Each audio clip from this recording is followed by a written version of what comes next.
എൻ്റെ ലക്ഷ്മി വ്ളോഗിലേക്ക് എല്ലാവർക്കും സ്വാഗതം. ഞാൻ കുറച്ചൊന്ന് ഇരുമ്പമ്പളങ്ങ കിട്ടി. അത് നല്ലപോലെ കഴുകി നുറുക്കി ഒരു ഉരുളി സ്റ്റവിൻ്റെ മുകളിൽ വെച്ച് കുറച്ച് നല്ലെണ്ണ ഒഴിച്ച് ഒരു സ്പൂൺ കടുകിട്ടു,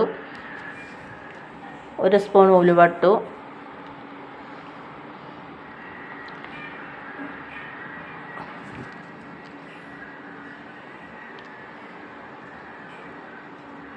ഉലുവയും കടുകും നല്ല പൊട്ടി വന്നതിന് ശേഷം ഒരു 4-5 ഉണക്കമുളക് പൊട്ടിച്ചിട്ടു, കുറച്ച് വെളുത്തുള്ളി നീളനെ അരിഞ്ഞിട്ടു, കുറച്ച് ഇഞ്ചി നീളനെ അരിഞ്ഞിട്ടു. ഇനി അതെല്ലതും കൂടി നന്നായി മിക്സ് ചെയ്യാം.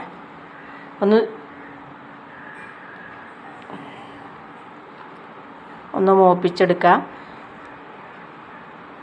കുറച്ച് വേപ്പിൻ്റെ ഇല ഇട്ടു, കുറച്ച് ഉലുവ പൊടിച്ചിട്ടു, കുറച്ച് കായപ്പൊടി ഇട്ടു. അങ്ങനെ എല്ലാം കൂടി നല്ലപോലെ മൂത്ത് വന്നതിന് ശേഷം ഒരു 3 സ്പൂൺ മുളക് പൊടി ഇട്ടു,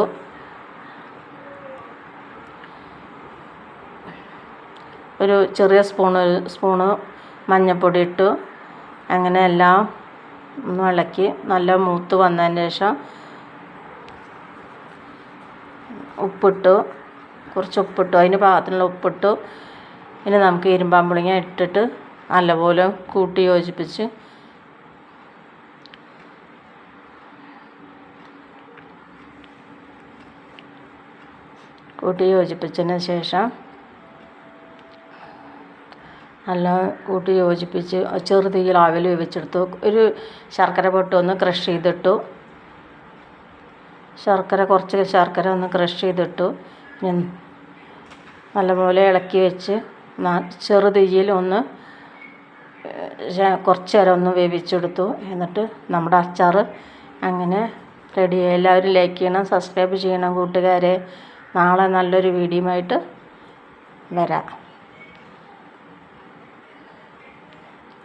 അങ്ങനെ നമ്മുടെ അച്ചാർ റെഡിയായി.